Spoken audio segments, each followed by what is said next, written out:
Assalamualaikum warahmatullahi wabarakatuh.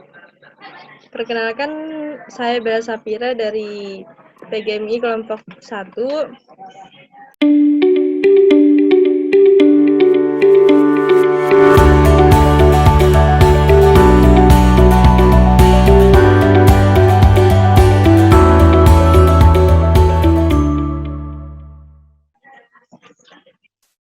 Di sini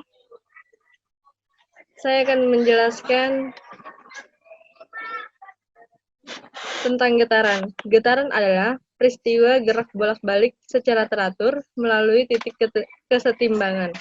Bunyi yaitu sesuatu yang dapat didengarkan yang dihasilkan oleh benda yang bergetar. Suatu benda yang menghasilkan bunyi disebut dengan sumber bunyi. Sumber bunyi yang bergetar dapat menggetarkan molekul-molekul udara yang berada di sekitarnya. Getaran bunyi merambat melalui medium dan masuk ke dalam liang telinga manusia dan membuat gendang telinga bergetar. Untuk mengetahui mengenai beberapa hal yaitu getaran, yang kedua indera pendengaran, dan yang terakhir penyerapan serta pemantulan bunyi. Untuk menyelesaikan tugas kuliah yang diberikan dan mempresentasikan. Getaran adalah suatu peristiwa gerak bolak-balik secara teratur suatu benda melalui satu titik seimbang. Karena terjadi dengan teratur, getaran sering juga disebut dengan gerak periodik. Getaran dapat dibedakan menjadi dua macam. Yang pertama, ada getaran bebas, ialah getaran yang terjadi saat sistem mekanis dimulai dengan gaya awal yang bekerja pada sistem itu sendiri. Setelah itu, benda dibiarkan bergetar secara bebas. Contohnya seperti sebuah bandul yang ditarik lalu dilepaskan dan dibiarkan hingga pergerakan bandul berhenti. Yang kedua, getaran paksa, ialah getaran yang terjadi saat gerakan bolak-balik yang disebabkan oleh adanya gaya luar yang secara paksa menimbulkan getaran pada sistem. Contohnya seperti getaran rumah yang roboh ketika gempa bumi. Berikut beberapa contoh dari getaran yang sering kita jumpai dalam kehidupan sehari-hari. Senar gitar yang dipetik, ayunan anak-anak yang sedang dimainkan, mistar plastik yang dijepit, dan lain-lain. Untuk cara menghitung jumlah getaran pada bandul ini, tinggal memperhatikan arah geraknya dan titik yang dilalui. Di sini sudah ada gambarnya, keterangannya.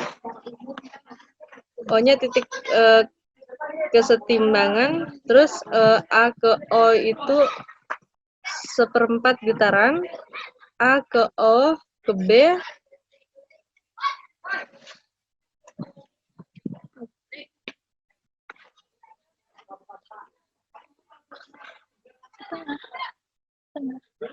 A ke O ke B setengah getaran, A ke O ke B ke O lagi 3/4 getaran, A ke O ke B ke O ke A lagi 1 getaran.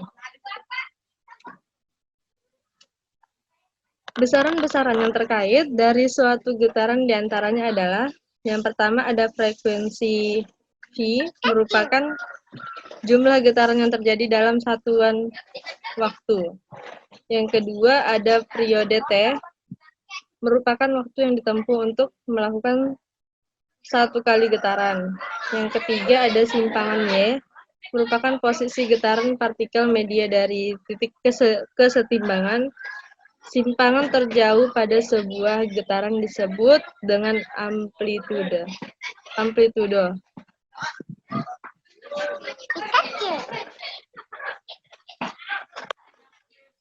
Yang B, pemantulan dan penyerapan bunyi.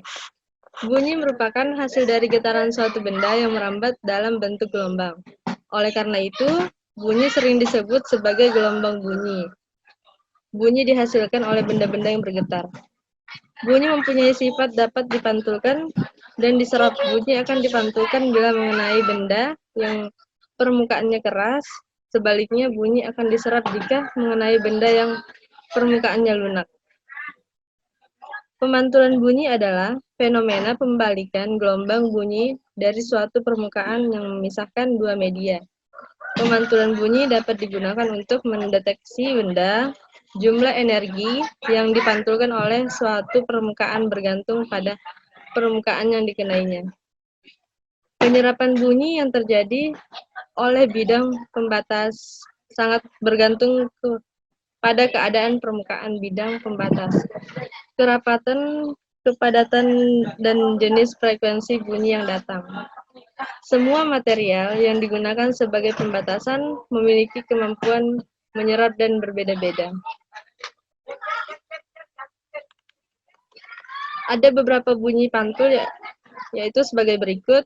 Yang pertama ada gaung, adalah pemantulan bunyi yang diterima oleh pendengar pada waktu yang hampir sama dengan bunyi asal saat bunyi belum selesai, sehingga menyebabkan gangguan akibat interferensi gelombang.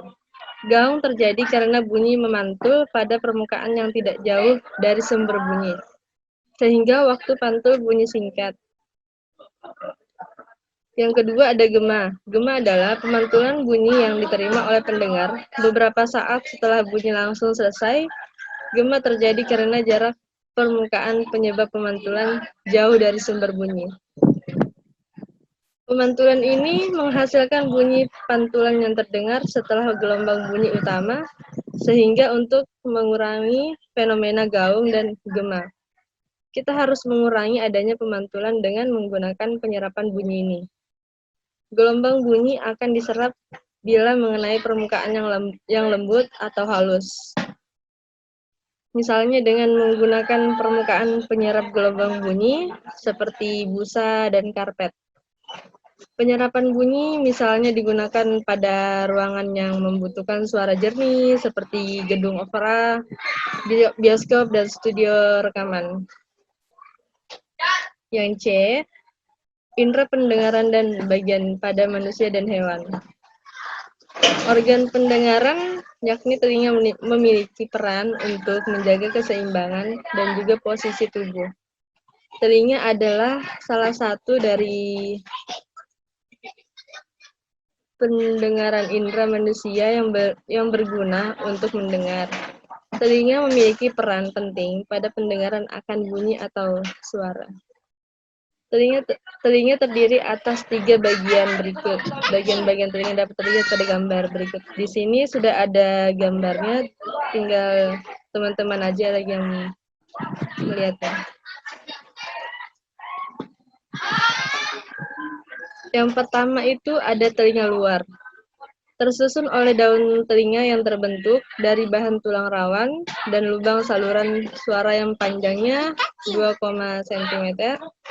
Telinga luar ini berbentuk corong, sehingga dari struktur yang memiliki dapat mengumpulkan gelombang suara dari luar, sedangkan saluran berfungsi untuk menjaga udara di dalam tetap hangat dan lembab.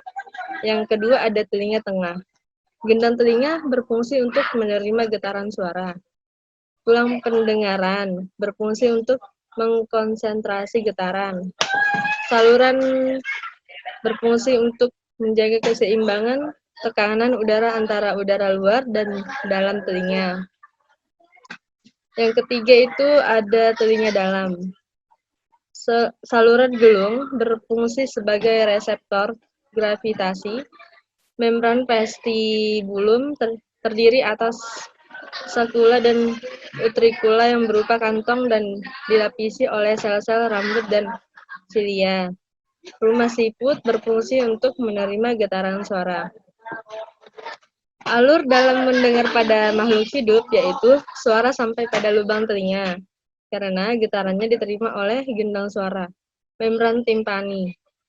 Getaran di membran timpani ini akan diteruskan ke bagian tengah telinga, yaitu ke tulang martil, landasan, kemudian sagurdi. Impuls suara diteruskan ke telinga bagian dalam yaitu ke rumah siput dan merangsang saraf di sekitar cairan rumah siput dan dikirim ke otak. Selanjutnya di otak, suara tersebut diolah sehingga kita dapat mendengar dan mengartikannya. Sekian dan terima kasih. Wassalamualaikum warahmatullahi wabarakatuh.